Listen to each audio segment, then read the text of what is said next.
He discovered a hidden paradise among the mountains. The people welcomed him as one of their own, sharing their shelter and bread. However, when he brought his brothers there, disaster ensued. Greed destroyed what had been kept secret for centuries. Subscribe and write in the comments which city you are watching from.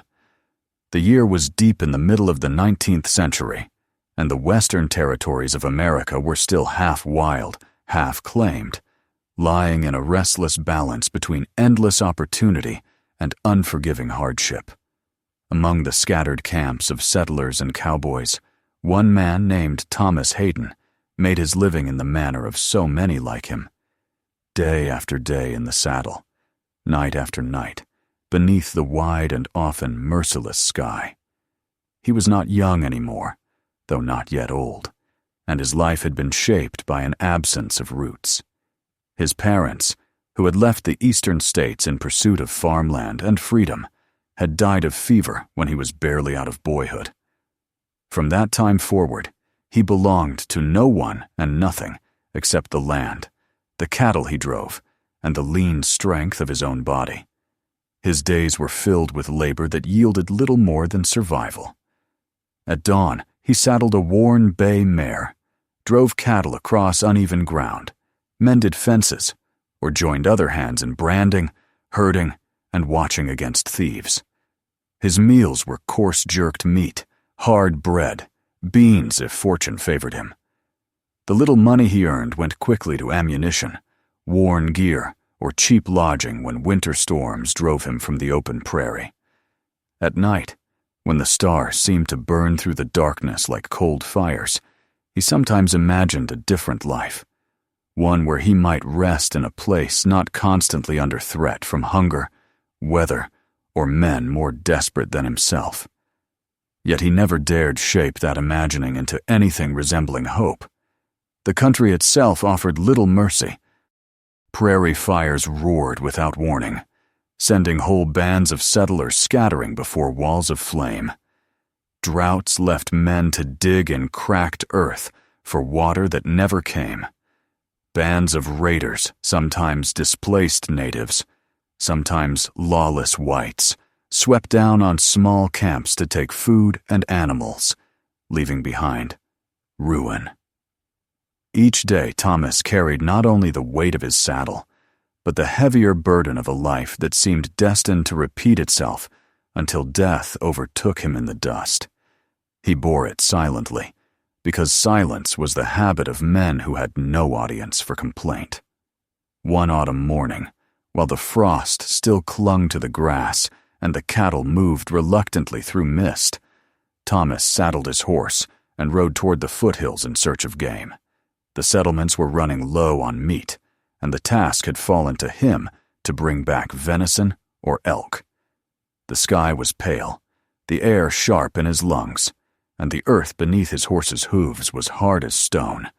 Hours passed in the shadow of ridges until he came upon a steep decline. The mare lost her footing, stumbling on loose rock, and Thomas was thrown hard against the ground. Pain seared through his side, and when he struggled to stand, he found blood seeping from a gash along his thigh where stone had cut through leather and flesh. The wound slowed him. He could still walk, but the strength drained from him with every step. He tried to press onward, believing he might find his way back to camp by nightfall, but the hills twisted and deceived him. Rivers forked unexpectedly, trails dissolved into thickets, and the sun sank too quickly. Hunger clawed at his belly, and thirst dried his lips. For 3 days he wandered like a ghost, wounded and weakened, driven more by stubbornness than hope. He saw mountains rise like dark walls, and between them rivers coiled with cruel beauty, offering no passage. On the 4th morning he nearly collapsed upon the rocks, his vision dim and his breath shallow.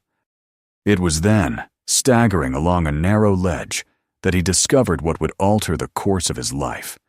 The ledge curved abruptly, and before him opened a passage so narrow it seemed carved by hands of giants.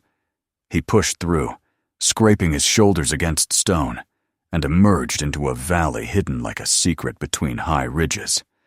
He blinked, unsure whether the sight before him was real or conjured by fever. Below stretched fertile ground, green even in autumn, with orderly fields and clusters of wooden houses. A river wound through the center, its waters bright as glass.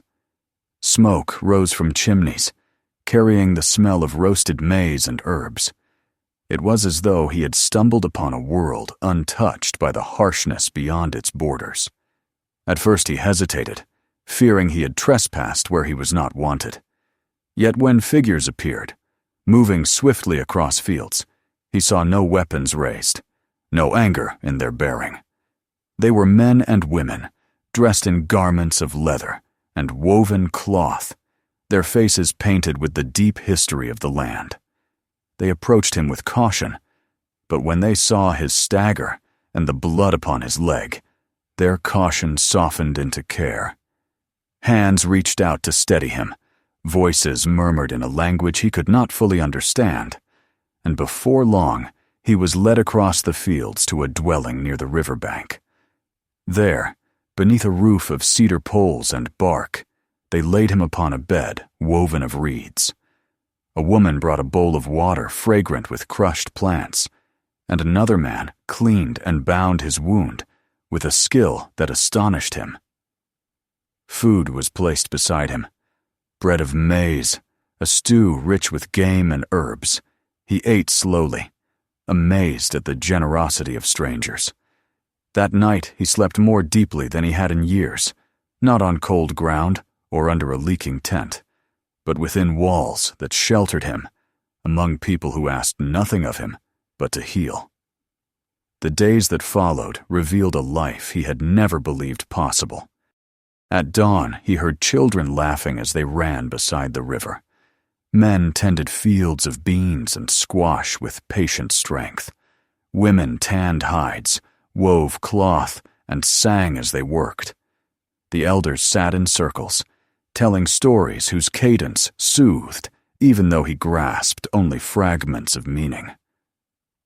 At night, the village gathered around fires, sharing food, song, and silence with equal ease. What struck him most was the absence of suspicion. He had known only communities where fear or rivalry lingered in every glance. Here, he found no such shadow. The architecture of the village spoke of both endurance and grace. Houses of timber and clay rose in shapes that seemed part of the earth itself. Doorways were adorned with carved figures of animals, guardians of memory and myth. Paths wound between gardens where herbs grew in neat rows, their scents rising into the cool air. He noticed how carefully the river was used. Channels guided its flow to irrigate fields, yet the water remained clean, unspoiled. Everything seemed balanced, each task serving both need and beauty. As he grew stronger, he walked among them, observing not as an intruder, but as a guest. His leg healed under their care, and the pain lessened. Gratitude welled in him, though he found no words sufficient to express it. In quiet moments, he watched the mountains that circled the valley, their peaks catching the sun at dawn and dusk. He wondered how long this place had remained hidden, how many generations had lived and died in its embrace, and why the world beyond had not yet broken through its fragile shield. Inside him, something shifted. For years he had accepted hardship as the only law of existence. Here he saw another possibility, that life could be shaped by harmony rather than struggle, by community rather than rivalry. The thought unsettled him, for it clashed with everything he had known. And yet, lying awake at night in the house that sheltered him, he could not deny the yearning it stirred. For the first time he felt what it might mean to belong, not through blood or contract, but through trust freely given. In those days he carried no weapon, felt no need to guard his sleep, and for the first time since boyhood, His mind was not haunted by suspicion of betrayal. He found himself wondering whether he had reached not merely a hidden valley, but the end of a long wandering. He had never called any place home. Now, beneath mountains and stars, among strangers who had become caretakers, he felt a fragile, dangerous hope that perhaps he had found one. The wound in his leg closed, leaving only a scar. Strength returned to his body, and with it the restlessness that had always driven him. He knew he could not remain forever as a guest. The world outside still claimed him. His companions would wonder at his absence, and hunger would drive them to questions. Yet as he prepared to leave, the thought of returning to the squalor of camps and the endless quarrels of men filled him with dread. He looked back at the valley with something like grief, even before it was lost to him. When he finally took his leave, they gave him food, wrapped in leaves, a pouch of herbs for the lingering ache in his leg, and a gesture of farewell that conveyed more kindness than he had ever received from his own kin. He walked away slowly, turning again and again to fix the sight of the valley in his memory. Beyond the narrow passage, the world reasserted itself. Cold wind, barren slopes, the cry of a hawk overhead. Yet within him, something remained altered. He carried not only the scar of his wound, but the heavier mark of having glimpsed a life wholly unlike his own. As the mountains closed around him and the valley disappeared behind stone, he felt torn between two realities: the harsh and familiar world that had shaped him, and the hidden place that had revealed what might have been. The journey back to his people lay ahead, but his heart was still in that valley among rivers and mountains, where trust had welcomed him and belonging had whispered its dangerous promise. The return from the valley was harsher than the approach had been. The narrow cleft in the rock closed behind Thomas, like a gate shutting out a vision, and once more he found himself among bare ridges and endless slopes where the wind had no gentleness. His leg ached, though it had healed well enough, and each step downward reminded him that he was leaving behind more than shelter.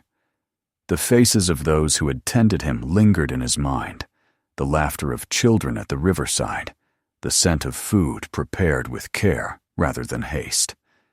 Yet duty, or what passed for it in his life, tugged him onward.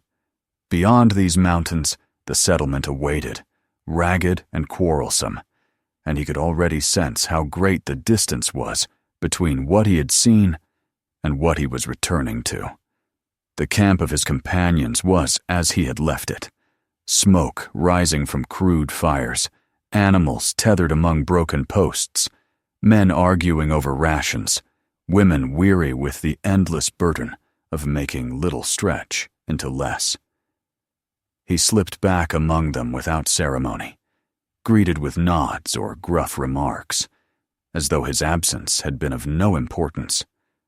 Only later did questions arise, for his limp betrayed that something had happened beyond the usual mishaps of a hunt. When pressed, he offered fragments of truth that he had wandered farther than intended, that he had found help when he was near collapse.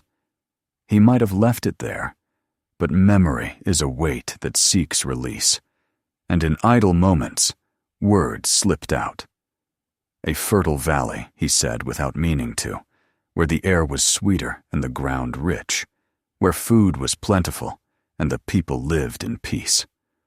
At first, his listeners showed no more than mild interest. Tales of hidden valleys belonged to campfire stories, the inventions of men who sought to lighten the grind of days. But as Thomas spoke again in the following nights, compelled by a strange need to relive what he had known, their faces began to change. The men leaned forward, eyes glinting with the hunger of those who had long lived with too little. The women, burdened by lean harvests and sick children, asked cautious questions about the soil, the water, the safety. And soon the murmurs grew into something sharper, an eagerness that tasted of greed. The settlement had endured too many seasons of scarcity. Land was worn, rivers sometimes failed, herds dwindled. Men were tired of fighting among themselves for pasture and timber, tired of watching families depart in search of better fortunes. The vision of a valley untouched by hardship was too powerful to ignore. In every conversation, Thomas felt the shift. Where he had meant to recall a place of wonder, they heard only a promise of possession. They pressed him for details of the route, the distance, the people. His refusal to speak clearly only deepened their determination. He sensed the tide turning against him, for in their eyes, he became not a weary comrade, but the keeper of a secret they believed belonged to them. The pressure mounted quietly at first. Men clapped him on the shoulder, telling him it was selfish to keep good land from his own kind.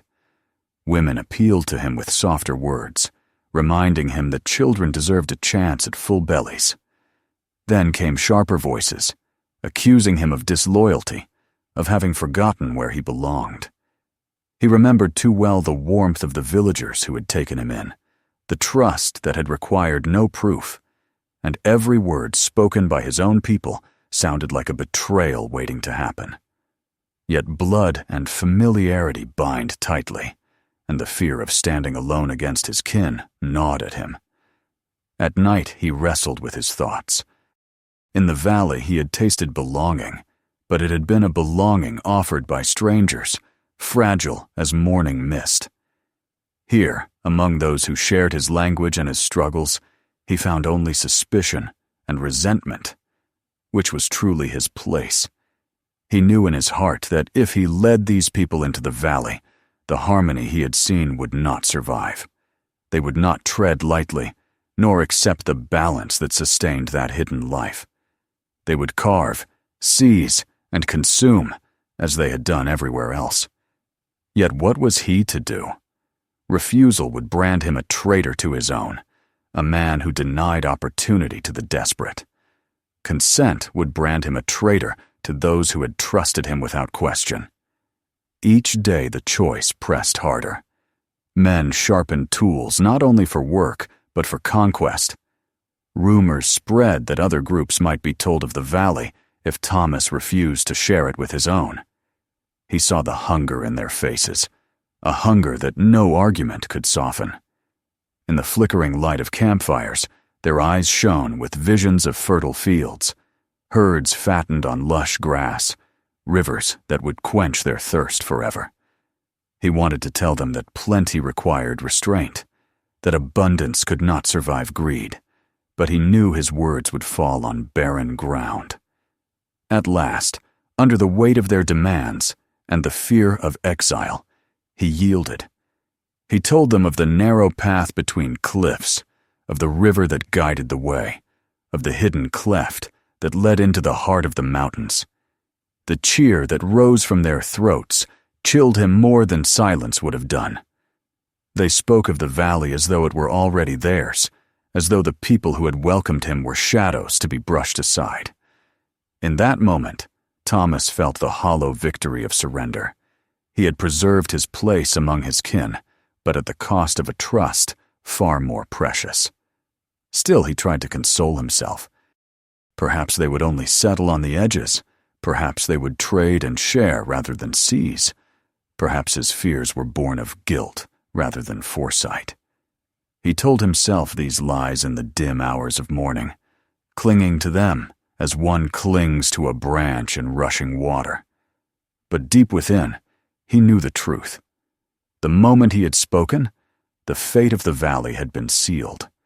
What he had glimpsed as sanctuary would soon become spoil.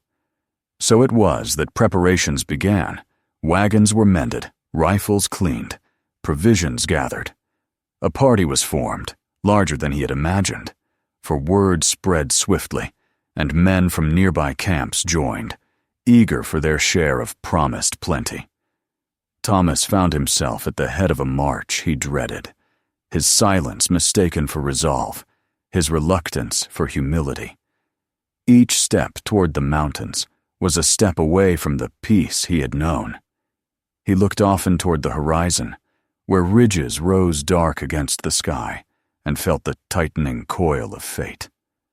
The valley awaited, serene in its hidden cradle, unaware of what approached. Thomas carried within him both the memory of its gentleness and the shadow of the ruin he feared. His heart was heavy, for he had chosen his path, and the burden of that choice pressed upon him like the mountains themselves. The harmony that had once offered him a home now stood on the edge of destruction, and he, more than any other, had opened the way. The march into the mountains began with a grim kind of celebration. Wagons creaked under the weight of provisions, cattle were driven forward to provide meat, and men spoke with the confidence of conquerors who believed fortune finally smiled upon them. Thomas rode among them in silence, his horse's steady gait carrying him along a road he wished he had never described. Each mile deepened the ache inside him, for he knew where this path led. The laughter of the campfires, the boasts of young men hungry for land, and the plans whispered between families all carried the same note of certainty. The valley was theirs by right, and those within it were little more than obstacles. He tried to imagine some outcome in which harmony might endure, but each time his vision dissolved into smoke. The journey was harder than they had expected. Trails narrowed into treacherous ledges, rivers swelled with autumn rains, and storms swept down from the peaks with sudden fury. Yet the promise of the valley drove them on. When men slipped or wagons broke, there was no talk of turning back. The dream of fertile fields, of rivers that never failed, of game that filled the forests, was too powerful. They drove their horses and themselves with a determination born of desperation and greed. Thomas, though burdened with dread, guided them faithfully. The map was burned into his memory, and though each step felt like a betrayal, he could not stop his own feet from retracing the journey he had once made alone. At last, after many days, they reached the narrow cleft in the rock. Thomas dismounted, staring at the passage that had once seemed a gate into paradise. Now it felt like the mouth of doom. The men pressed forward eagerly, squeezing between cliffs, their laughter echoing against stone. Beyond lay the valley, unchanged and serene. The river gleamed in the sunlight, fields stretched in quiet order, and smoke rose peacefully from chimneys. The people of the valley looked up from their work and saw strangers approaching. Recognizing Thomas among them, they smiled and lifted their hands in welcome, unaware of the storm he had brought. At first, the encounter seemed hopeful. The villagers offered food and shelter as they had once done for him.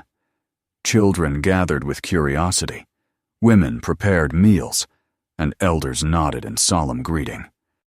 The newcomers accepted the hospitality, but their eyes roved constantly, measuring fields, counting cattle, appraising the timber of houses. Whispers rose among them of what could be built, what could be claimed. Thomas saw the shadow spreading even as the villagers remained open-hearted, and his chest tightened with shame. The unraveling began with small acts. A man refused to return a tool he had borrowed, claiming it was fair payment for the meal he had eaten. Another laughed at the simple garments of the villagers, mocking their lack of refinement. The children of the newcomers pushed aside the valley's children to seize space near the fire. These insults, minor in themselves, grew quickly into quarrels. When wine was shared, rough hands reached for more than their share, and when denied, tempers flared.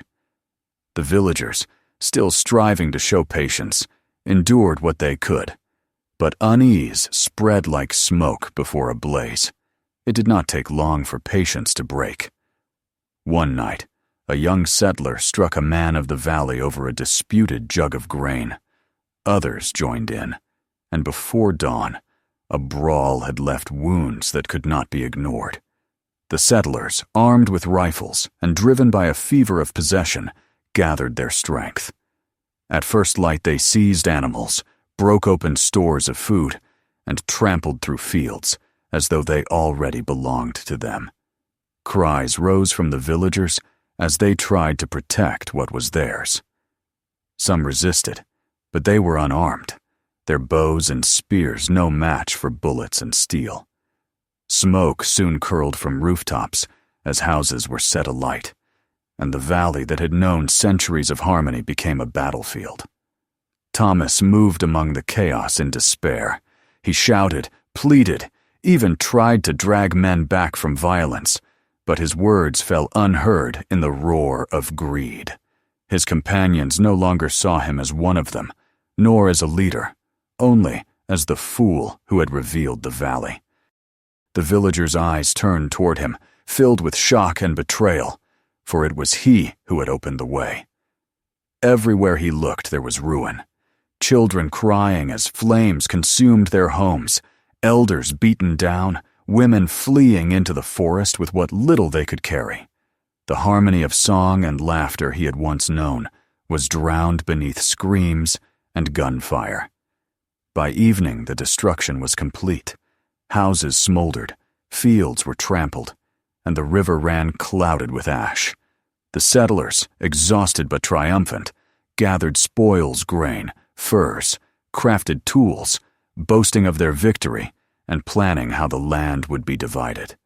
They spoke as if the valley had always been theirs, as if the people who had lived there were little more than shadows swept aside by destiny.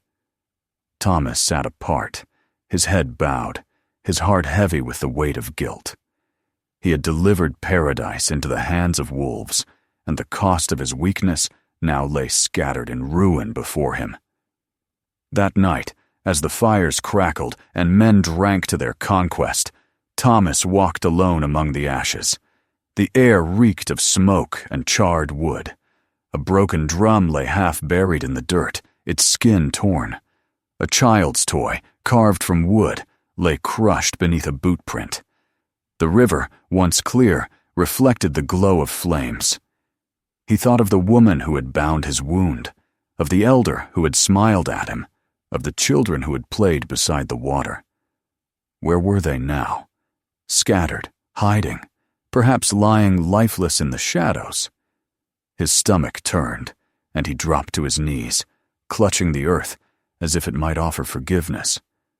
But no forgiveness came. Only silence settled over the valley, a silence deeper than any Thomas had ever known. The voices that had filled it with warmth were gone, replaced by the coarse laughter of his companions. He knew that the people of the valley had trusted him, and he had betrayed them utterly. The land itself seemed to mourn, its beauty scarred, its promise twisted into something bitter. In his heart, Thomas felt the final weight of what had been done. A sanctuary had been lost, and he, more than any other, had delivered it to ruin. When dawn broke, the valley was changed forever. The settlers busied themselves with plans, arguing over which fields each family would claim, which houses could be salvaged, which stores would be kept for the coming winter. They spoke of planting new crops, of building stronger fences, of driving out the last remnants of those who had lived there before. Thomas listened with dread, for he knew that nothing they built would ever match what had been destroyed. What had taken generations to grow in balance with nature had been undone in a single night of greed. He walked through the wreckage like a ghost, his every step echoing the weight of betrayal. Thus the valley, once a cradle of harmony, became a grave of trust. Thomas had seen it as a home, a place where he might finally rest. Instead, through his weakness, it had become a ruin. The joy that had once filled its air was gone, replaced by ashes, smoke, and the clamor of men who could not see beyond their own hunger. And Thomas, caught between two worlds, belonged to neither. He was marked forever by the destruction he had unleashed, carrying within him a guilt that would never fade, as constant as the mountains that look down upon the valley's fall. Morning came heavy with the weight of smoke that still drifted through the valley. The settlers stirred early, their voices sharp and businesslike as they quarreled over boundaries and possessions. Where once there had been harmony among tilled fields and flowing water, there now lay a grim encampment of wagons and armed men, marking their triumph as though it were an ordinary conquest. They spoke of plowing, of fences to be driven into the earth, of timber to be cut for new dwellings. None of them saw that the soil was already wounded, the air already emptied of its quiet strength.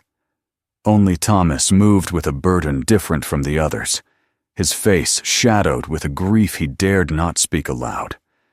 He wandered among the blackened ruins, the charred remains of houses still warm beneath his boots, the acrid scent of ash clinging to every breath.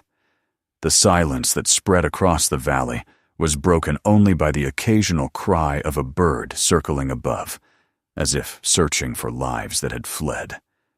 Here and there he saw fragments of what had been, a woven basket, scorched but intact.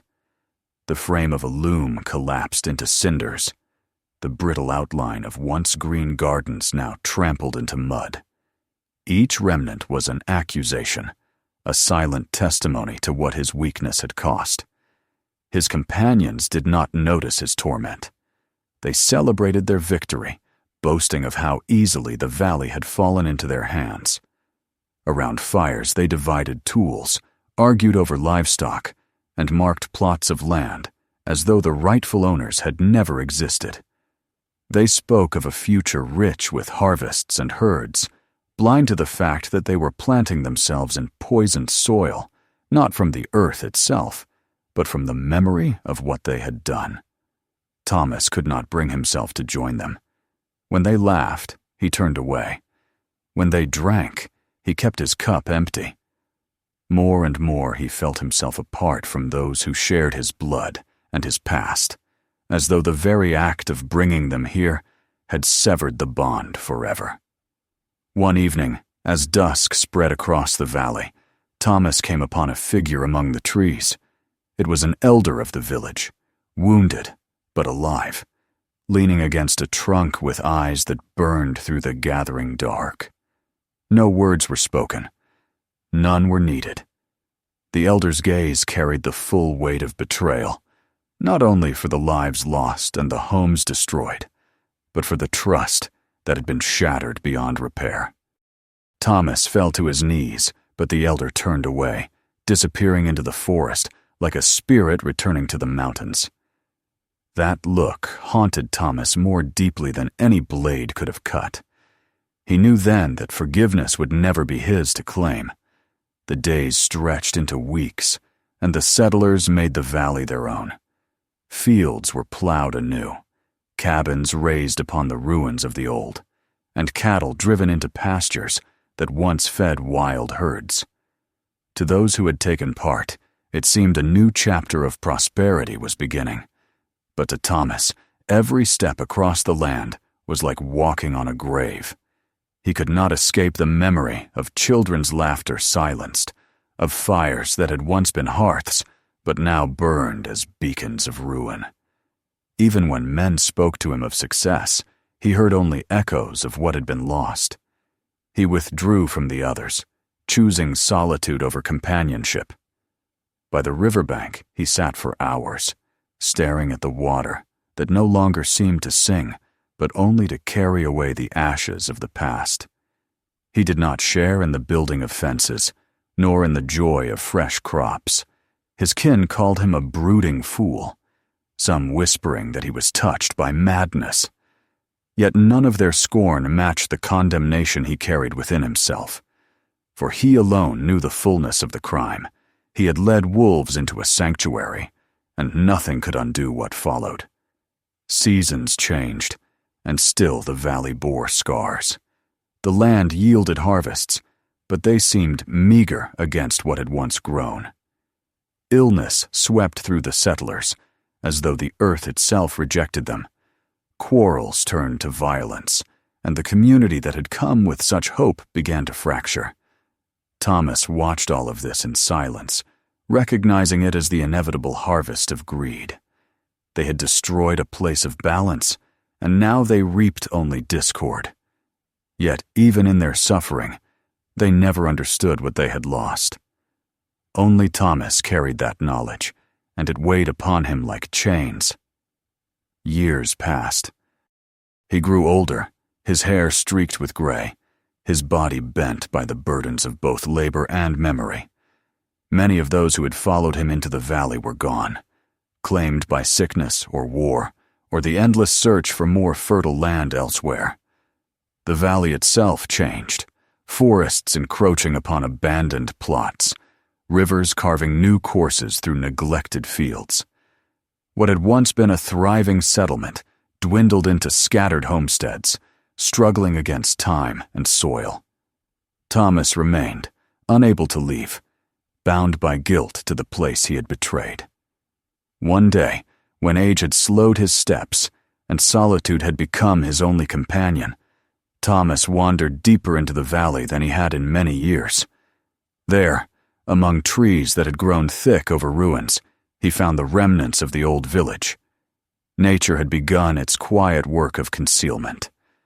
Moss crept over stones, vines wove through broken beams, and silence wrapped everything in a shroud. Yet beneath the growth, the outlines of homes could still be seen, and the shapes of pathways traced the memory of lives once lived here.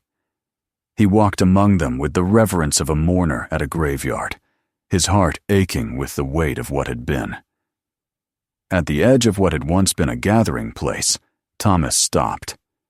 The air was still, but in his mind, he heard echoes, the sound of drums, the laughter of children, the soft voices of women weaving cloth, the wisdom of elders shared beneath the stars. All gone now, swept away in a storm he had unleashed. His knees gave way, and he sank to the ground, tears streaking a face lined with years of sorrow. He whispered apologies to the wind, though he knew no one remained to hear them.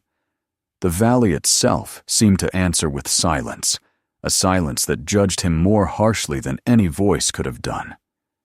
As the sun dipped behind the mountains, casting long shadows across the ruins, Thomas understood the full measure of his fate. He had sought belonging and found it only to destroy it. He had wished for peace and brought war. He had dreamed of home and created desolation. Now his life stretched toward its end, with nothing to show but the memory of what might have been. The settlers had taken their portion of the valley and left, but he remained, a solitary figure among ghosts, chained by the knowledge that some betrayals can never be undone. In those final years, he became little more than a shadow himself. Travelers who passed through spoke of an old man who haunted the valley, moving slowly among overgrown fields, speaking to himself as though in conversation with unseen companions. Children whispered that he was cursed, condemned to wander until the land forgave him. But Thomas knew forgiveness would never come. He had traded trust for acceptance, and in doing so, he had lost both. On his last evening, he returned once more to the heart of the old village. The stones glowed with the dying light, and the mountains stood solemn against the sky. He lay down among the ruins, his body frail, his breath shallow, his eyes closed, and in the quiet he saw again the moment he had first entered the valley, when the air was sweet and hope had filled his chest. For a heartbeat, he imagined he was back there, welcomed as a friend, healed by gentle hands, surrounded by laughter. Then the vision faded, and with it, his breath. The valley endured, as valleys do. Seasons passed, and nature reclaimed what men had broken. But the memory of betrayal lingered, carried in whispers by those who spoke of a hidden place once destroyed by greed. They told of a man who led his kin to ruin, and of the price he paid for his weakness. And though the details faded with time, the lesson endured. Trust, once broken, leaves a wound that no years can heal. So ended Thomas's journey, not with triumph, nor with peace, but with the heavy silence of a man who had known paradise and turned it into ashes. The mountains kept their vigil, the rivers ran on, and the valley held its secret sorrow. And in that stillness lay the final truth. The greatest treasure of all had never been gold or land, but the fragile bond of trust, lost forever through one man's choice. If this story spoke to you, make sure to subscribe so you don't miss the next one. Take a moment to watch our other videos for more powerful stories still to come. And don't forget to share this video with friends and family. Some stories are too meaningful to keep to yourself.